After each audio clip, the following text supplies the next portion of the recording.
Au quotidien cette semaine sur LMTV Sarthe avec le Festival des vins et de la gastronomie de Laigné en Belin du 3 au 5 mars.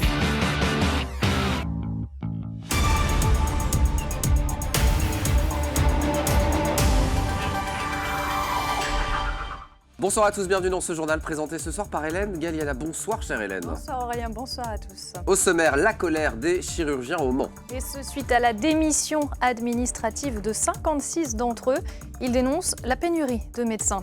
Sur le secteur de l'hôpital, la colère toujours, mais des taxis. Ils reprochent le système de fonctionnement du parking payant du centre de cancérologie Jean Bernard. Et puis, faire tous ces déplacements à vélo, changer radicalement de mode de déplacement, c'est un choix de vie. Plus écolo, plus doux, plus sportif. Mais parfois, face aux dangers de la route, certains font machine arrière et quittent le vélo. Et puis plein d'invités à quatre pattes dans ce journal puisque vous nous proposez une immersion au Salon de l'Agriculture. Et oui, jusqu'à dimanche, la Sarthe est présente à Paris. On vous emmène au cœur de cette 59e édition. Mais Hélène, démarrons ce journal avec cette vague de colère en chirurgie. Ce lundi, 56 chirurgiens de l'hôpital du Mans ont annoncé une démission de leurs fonctions administratives. C'est une mesure symbolique qui en dit long sur les difficultés rencontrées par les personnels médicaux et paramédicaux dans la prise en charge des patients.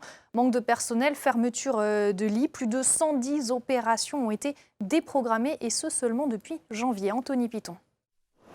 Depuis le Covid, c'est tout l'hôpital qui tousse. Mais le secteur le plus malade, c'est la chirurgie. Une unité entière de 30 lits a déjà été fermée. Et lundi, une nouvelle organisation prévoit la suppression de 15 lits supplémentaires. Les premières mises en difficulté sont les infirmières spécialisées en chirurgie qui doivent s'adapter à de nouvelles pathologies. On est principalement concerné par les réorganisations puisqu'on nous demande de prendre en charge moitié de services de médecine et moitié de services de chirurgie. Alors quand vous êtes en médecine, vous récupérez des gens de toutes sortes, de toutes spécialités, où on n'a pas forcément les compétences, ça faut le savoir. Donc on se retrouve à prendre en charge des gens, on est aussi démunis devant les patients parce qu'on n'a pas forcément de réponse à leur donner. Les soins, on essaie de les adapter, mais on fait ce qu'on peut, on va dire. Si je vais m'exprimer un peu vulgairement, on fait des prises en charge de merde. Voilà. Les patients ne sont pas pris en charge correctement, c'est scandaleux. Et aux prises en charge qui se dégradent, il faut ajouter les interventions déprogrammées. Plus de 110 opérations ont été annulées du jour au lendemain depuis le mois de janvier. Les gens, oui, on leur dit qu'ils ne peuvent pas être opérés, voilà. Alors il y a des gens qui quand même ont des pathologies graves, des gens qui aussi ont un employeur et s'organisent pour être en arrêt de travail et qui ne peuvent plus être opérés. Une situation d'autant plus incompréhensible pour le personnel et les syndicats qu'ils alertent depuis plusieurs années sur la dégradation des conditions de prise en charge des patients. Ce qui nous fait peur, c'est qu'en fait, que ça s'aggrave, c'est un fait. Ce qui nous fait peur, c'est qu'on ne nous propose rien. Rien. On ne nous propose rien, on a l'impression d'avancer dans le brouillard et qu'on va se prendre le mur. Jeudi, c'est le président du conseil départemental qui tentait d'attirer l'attention du ministre de la Santé sur la situation. Au travers d'un courrier, il lui demande de trouver des solutions pratiques et rapides.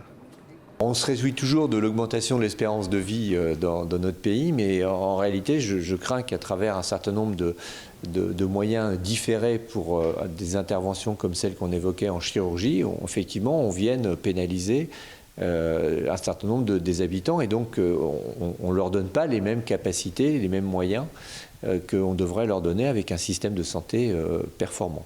On veut qu'il y ait des résultats concrets et rapides parce qu'il y va de la santé des Sartoises et des Sartois. Le personnel médical et paramédical revendique aujourd'hui une réaffectation des lits vers la chirurgie. Et ça ne sera possible qu'avec des recrutements supplémentaires. Et autre colère, celle des taxis au centre de cancérologie de la Sarthe qui ne faiblit pas. Les discussions entre la direction et les transporteurs n'avancent pas vraiment. En fin de matinée, alors qu'une vingtaine d'entre eux manifestaient sur le parking du centre, la direction est venue à leur rencontre. Vifs échanges et surtout dialogue de sourds entre les deux parties. Quand l'une reproche une démarche financière, l'autre répond par la jeunesse du centre et les nombreuses adaptations que ce dernier doit mettre en place. Les taxis demandent la gratuité du stationnement. Réponse négative à ce jour de la direction qui affirme que ce parking n'est pas une manne financière. Mais ce que craignent les transporteurs, c'est que ce système donne des idées aux autres structures médicales. On écoute. 40 centimes, 20 centimes le quart d'heure supplémentaire après 1 heure. Est-ce que vous voyez l'argent? Évidemment, Est-ce que vous voyez l'argent? Est-ce que vous travaillez à 20 centimes le quart d'heure, monsieur? Est-ce que vous travaillez à 20 centimes le quart d'heure? Bon, bah alors, évidemment, ne dites ça pas, n'est faites pas un procès d'intention, écoutez les choses et après on y va. Si on laisse faire, ça va être les autres établissements qui vont le faire. L'hôpital du Mans va suivre.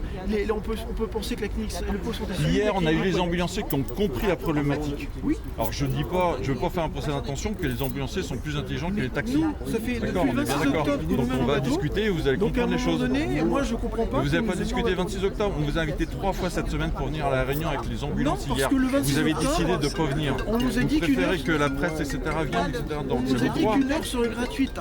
Et bien là, elle est gratuite ici. Non, le QR code ne fonctionne pas, monsieur. Demandez, le QR code, ça fonctionne? Mais Demandez à partout, monsieur Paris ne s'est pas fait en un jour. Bien sûr.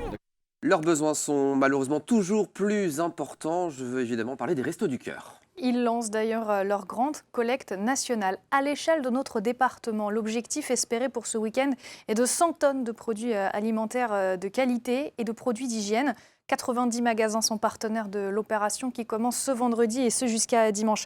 À noter, un système de collecte dématérialisé se développe, c'est-à-dire qu'une quinzaine de magasins accueillent ce dispositif et il permet d'utiliser des micro-dons collectés pour acheter les produits dont les restos ont le plus besoin. Alors à votre bon cœur. Et puis autre action de solidarité, Emmaüs organise aussi sa grande vente de printemps. Ça va se passer sur ces 3 sites en Sarthe ce samedi 4 mars. Emmaüs organise son habituelle grande vente des fripes à 1 €, des bonnes affaires donc au programme. Ils sont ouverts de 10h à 17h et même 17h30 pour la Millesse. Le rendez-vous est pris. Vélo, boulot, dodo ou plutôt danger, boulot, dodo pour certains, Hélène. Au Mans, la circulation des cyclistes reste compliquée dans certains quartiers. Cela pousse même des habitués à abandonner le 2 roues pour plus de sécurité. Explication avec Florent Wozniak. Ancien cycliste, Anthony s'est résolu à ranger son vélo pour aller au travail après plusieurs frayeurs. J'étais avec mon fils, donc je le prenais derrière moi un vélo. Et au niveau des Jacobins, en fait, il y a une portière qui s'est ouverte et on est tombés en fait, tous les deux sur le trottoir à cause de cette portière en fait, qui s'est ouverte sur la piste cyclable. Et j'ai décidé en fait, d'arrêter. Voilà. 6000 km, on a fait le tour, par tous les temps, la pluie, le froid, toutes les saisons, même l'été. Et voilà, et du coup maintenant je suis à pied et je prends les transports en commun. Pour sensibiliser la population face à ces risques d'accident de la route, des cyclistes se rassemblent une fois par mois depuis le début de l'année lors de Vélorussion, ici, dans le quartier de l'Université du Mans. L'idée de faire cette Vélorussion ici, c'est justement de voir les aménagements cyclables satisfaisants, il y en a un certain nombre, de voir également ceux qu'on peut améliorer, puis de repenser aussi peut-être les usages par rapport au plan de circulation. Les Vélorussions sont également l'occasion de pointer certaines difficultés rencontrées par les cyclistes et de les faire remonter auprès des collectivités locales. L'important pour une circulation efficace, ce sont des continuités cyclables, c'est-à-dire il est inutile d'avoir une très belle piste vélo sur 2 km, sur 3 km, si elle se termine dans un rond-point impossible à gérer pour un vélo, impossible à gérer dans une circulation normale, où il va se mettre en danger, où il va mettre en danger les autres. Rendez-vous samedi 1er avril dans un autre quartier du Mans pour la prochaine Vélorussion. Allez, direction Paris et la porte de Versailles pour finir ce journal. Avec une cinquantaine d'éleveurs, de producteurs et artisans de notre territoire ô combien agricole, puisqu'il sait faire la promotion de son savoir-faire et c'est Laure Gérard qui l'a constaté. Elle s'appelle Splendide. Elle est élevée à Auvers-le-Hamon par Wouter de Prater. Et elle fait partie des bovins primés au Salon de l'Agriculture 2023. Splendide, ça n'a pas l'air du tout de la stresser. Honnêtement, ça va. Le matin, on les douche. Le soir, il y a moyen de les repromener ou de les doucher.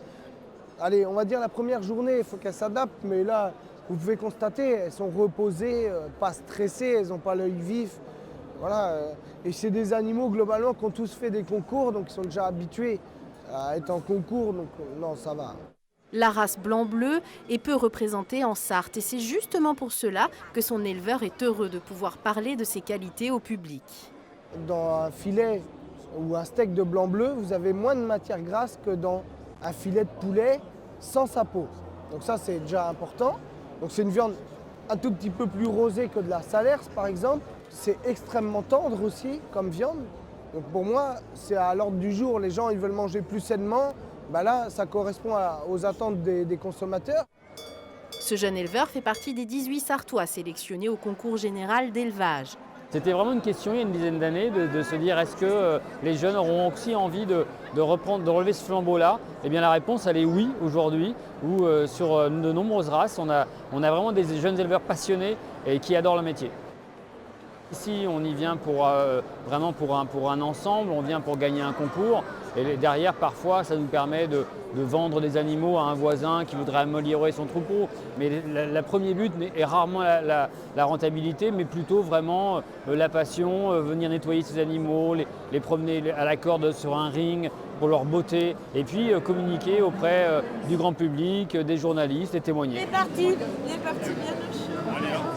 Et une marque sartoise bien connue du grand public est passée maîtresse dans l'art de communiquer cette passion.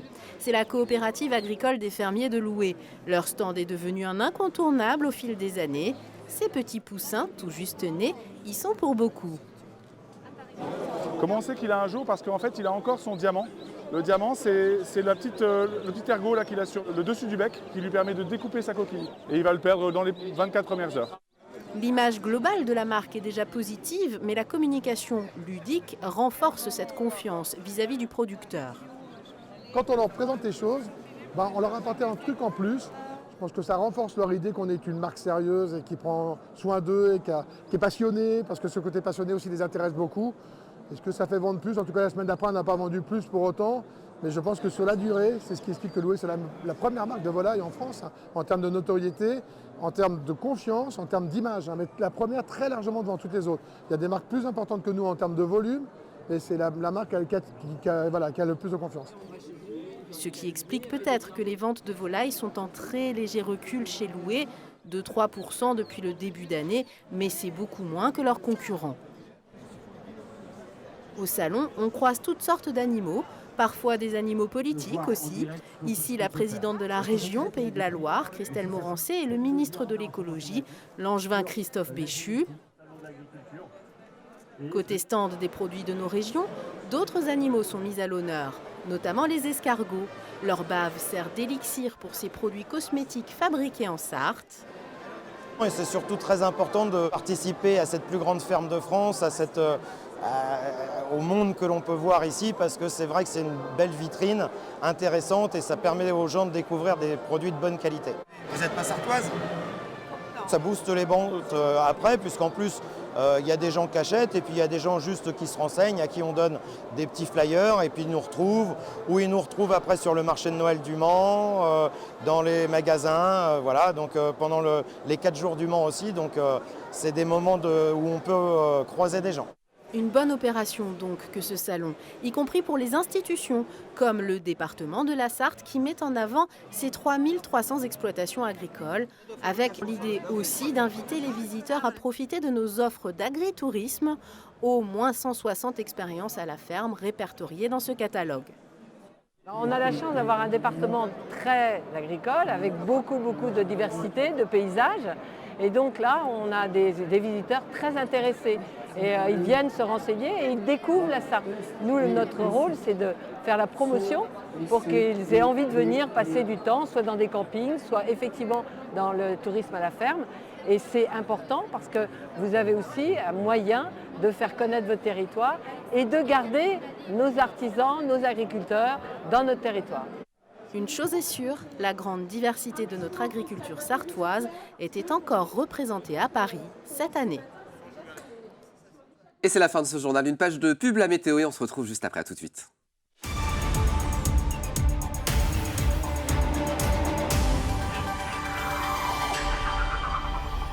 Au quotidien cette semaine sur LMTV Sarthe avec le Festival des vins et de la gastronomie de Laigné en Belin du 3 au 5 mars.